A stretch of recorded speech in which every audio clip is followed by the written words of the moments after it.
when you see all of these headlines in the news, it's always best to take a step back and have a look at the actual data, because they're going to sort of pick and choose what to post about.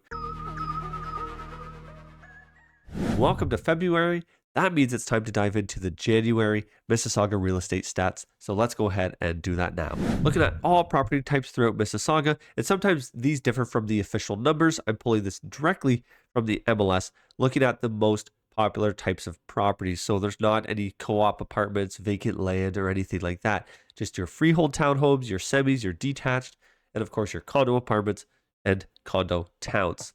So looking at these January numbers, 360 properties sold. That is up 36% since January of 2023. And at the same time, the amount of terminated, suspended, or expired listings is up 35% at 497 properties. Diving a little further into all property types, we have a 97% list to sold price ratio, which is exactly the same as January of last year.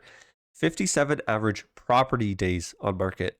Not listing days. I say this in every video. Property days are the actual days the property sat on market. So it's going to include any termination and relists or expireds and relists, anything like that. And that's up 27% since January last year. And interestingly enough, the median price is up 12%, landing at $925,000. Taking a look at condo apartments, list to sold price sitting at 99%. That's up 1% since last year.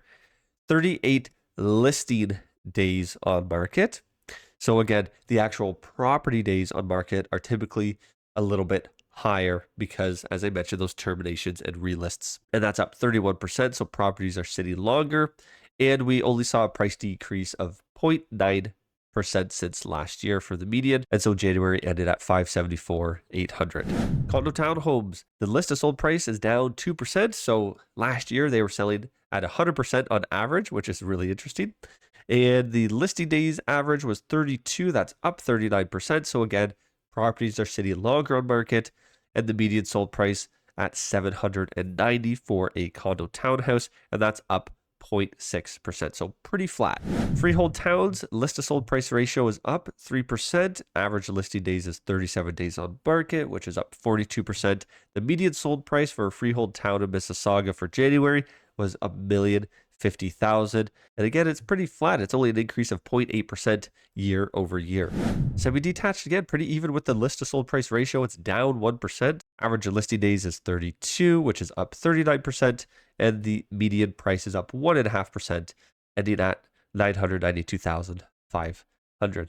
So far, it's pretty standard. Prices really aren't moved that much compared to January of 2023. However, the properties are sitting much longer than when compared to last year.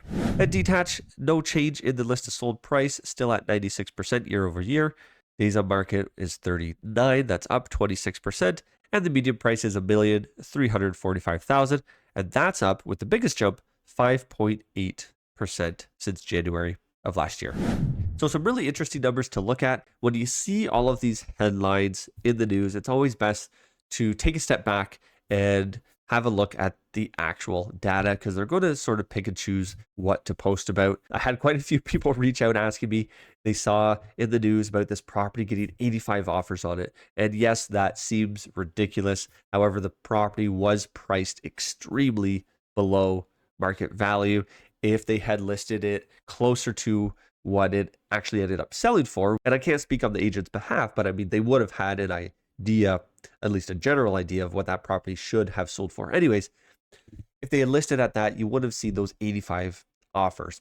Most likely 80 of those offers were probably around what it was listed at, because all those buyers are just hoping that the seller would sell for that price. You never know. And that's the biggest thing. You never know. So 5 of those offers were probably actually pretty decent, maybe even only 3. Again, just going off general experience. I have no idea about the actual details of that, but it made headlines.